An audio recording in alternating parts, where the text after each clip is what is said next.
Hey everyone, I just wanted to jump in here and say I rushed through the rest of the books from March because this was originally one video and I was doing middle grade along with these ones and it was starting to get really long, and so I didn't take as much time as I should have.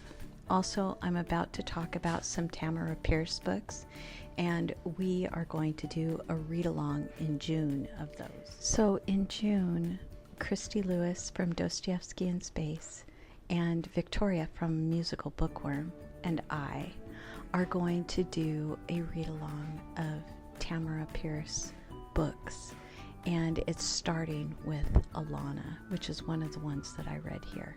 So I just wanted to make sure that I got that in there as well so that you guys know about it. It is coming up, but it's still all right. So let's go on to the other books that I read.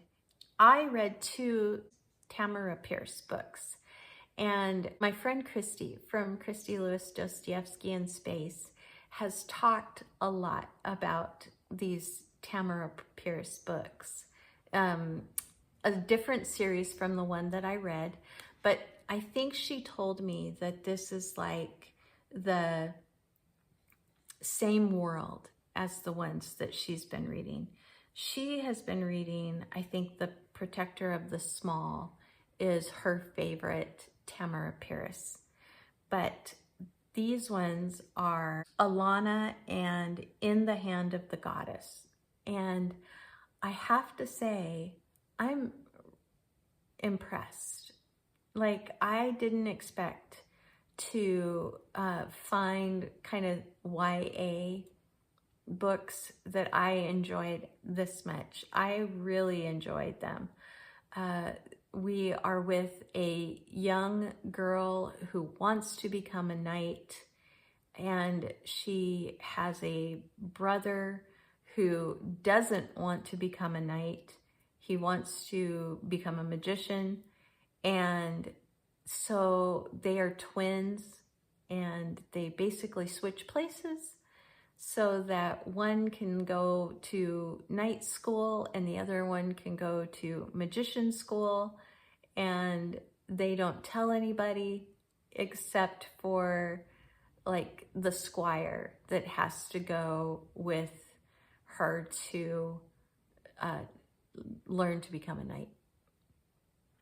And so, yeah, it's just her story of how this happens and how tough it is and what she has to go through.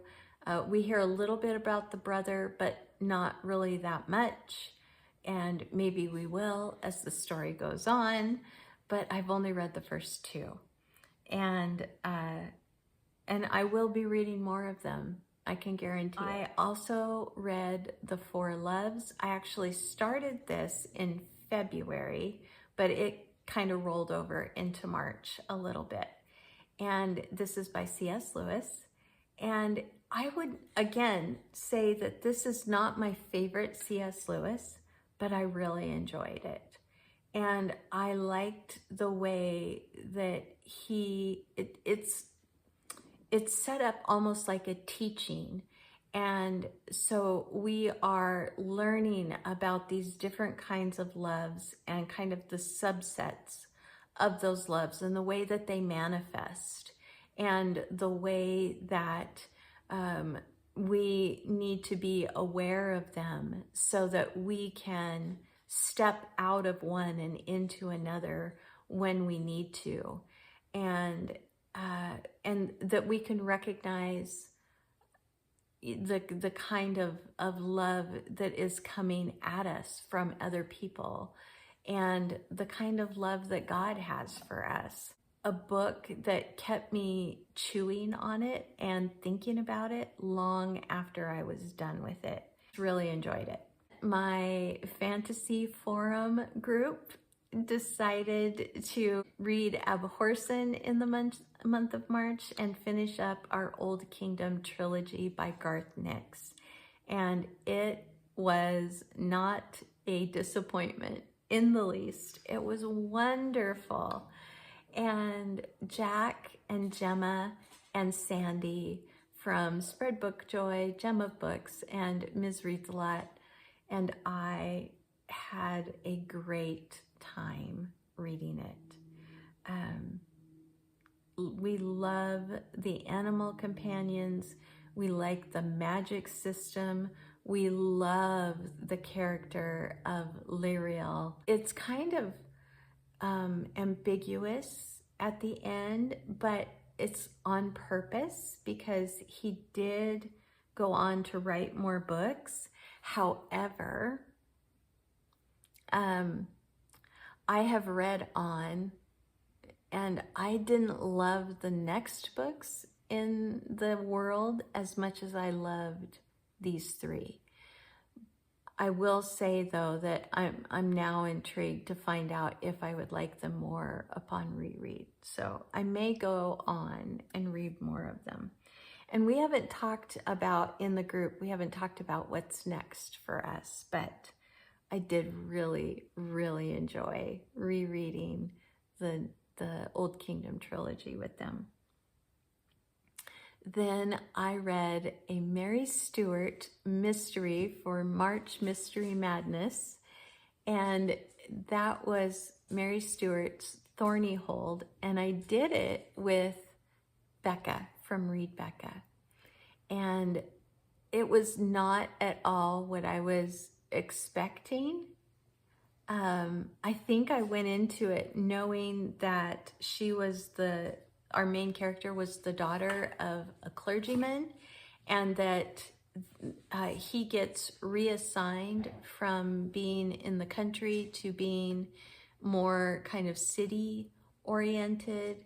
And it sounded like the premise from North and South by Elizabeth Gaskell.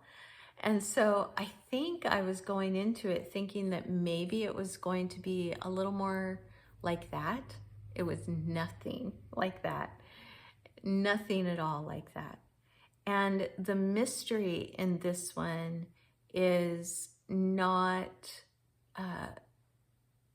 as intense as it is in other Mary Stewart books.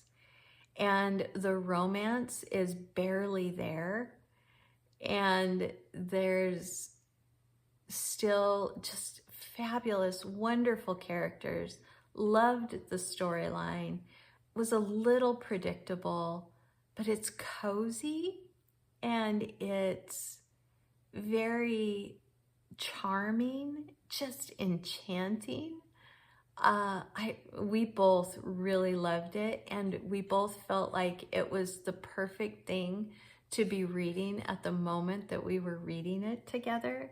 So that made me really happy as well.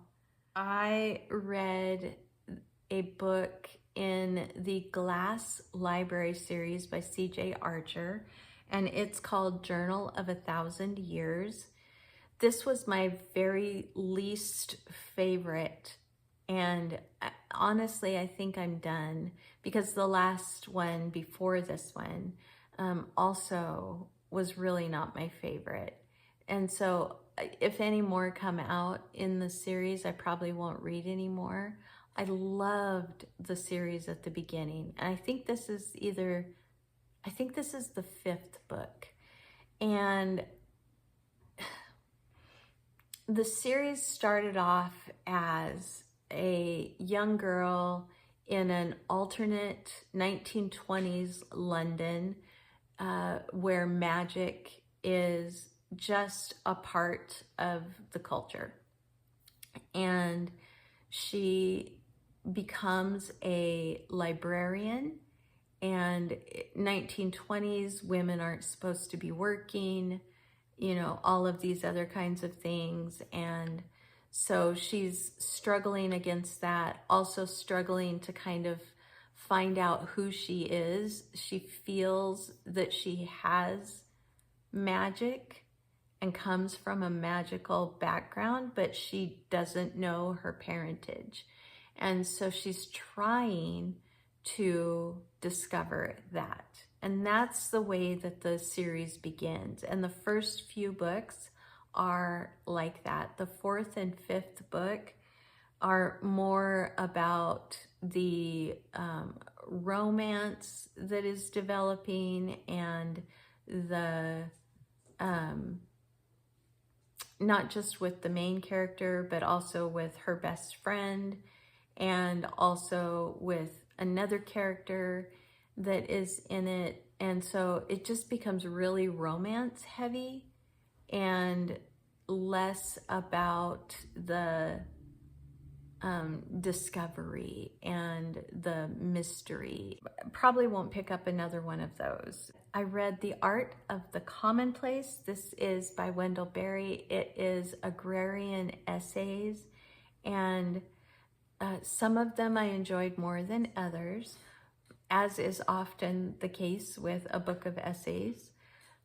I will say that I absolutely love the way that Wendell Berry writes, and I love what he has to say. Most of the time, I find it very applicable to this day and age, even though it was written, 30, 40, 50, 60 years ago. I did enjoy it. It took me longer to get through it than I thought it would, but I think that that's partly because of a couple of other books that I was reading.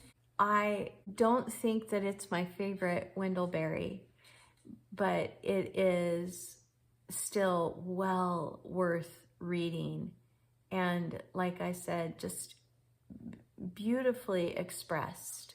Then today, just today, I finished 2 books I did not expect to finish in March, but I did.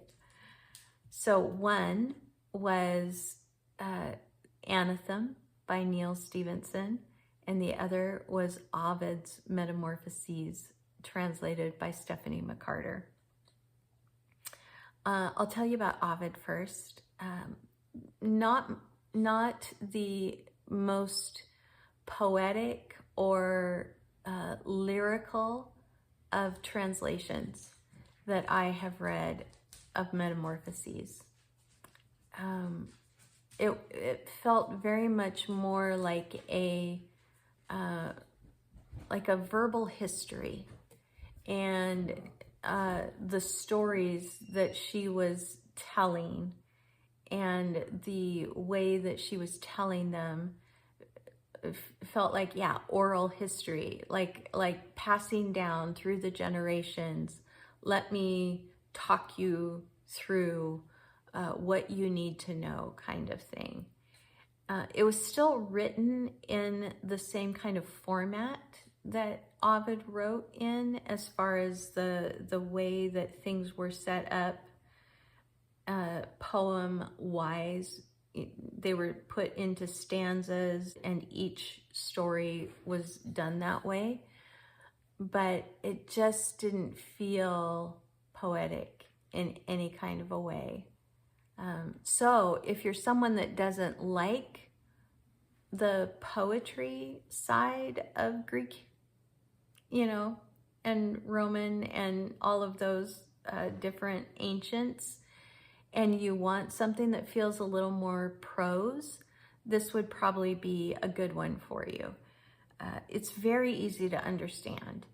However, just not my favorite in the fact that I like the lyrical quality to it. I like the cadence, and it didn't have that. And then Anathem by Neal Stephenson. We did this as a read-along. Christy Lewis from Dostoevsky in Space, Victoria from A Musical Bookworm, Stephanie from Miss Richards Reads, Tiffany from Beautiful Minutia, and Rich, who doesn't have a channel, have been talking about doing this for quite a while, especially Rich. This was kind of Rich's baby. He was the one that was kind of pushing this, and he's a very smart man. And I felt dumb, very dumb, reading this book. It is an epic space and science fiction and mathematical wonder. Neal Stephenson wrote a different vocabulary for the book, and I think most of the book I was trying to stay on top of the vocabulary and make sure that I was switching what needed to be switched, so that the world is very much like our own, and they are humans, and it is set up in, they're not called cloisters, they're called something else, but almost like they are monks, and the really, really smart people of the societies are put into these cloisters away from the rest of society, and they're taken when they're very, very young and raised up in there, and then they choose like a emphasis that they want to follow for the rest of their lives, and they live very long lives as a result of, you know, scientific advancement and all of that.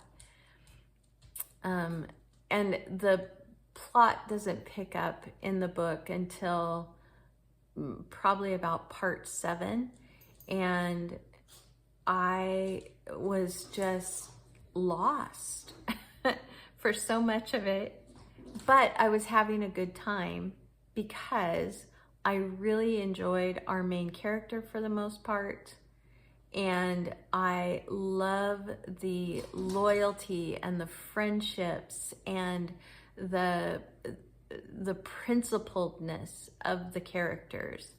And so there was a lot to love. Charlie really wants to go outside. There was a lot to love, but it was also not necessarily that I was understanding everything, and I just had to be okay with that. So I think it would be good to reread at some point and see if I could pick things up a little quicker upon reread. But I'm just not smart enough for this book. That is everything. Thanks for sticking through this with me. This was a long one. I am so sorry.